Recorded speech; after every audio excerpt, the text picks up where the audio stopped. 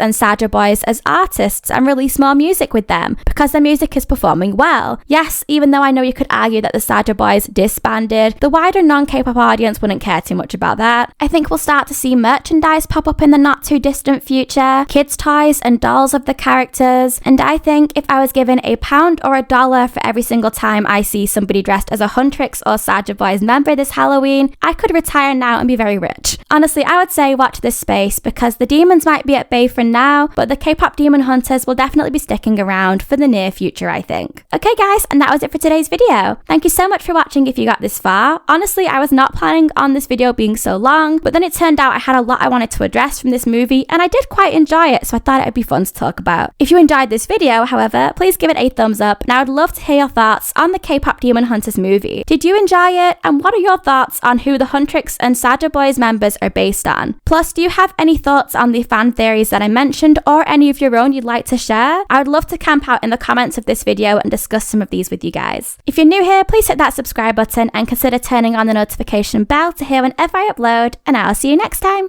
Bye guys!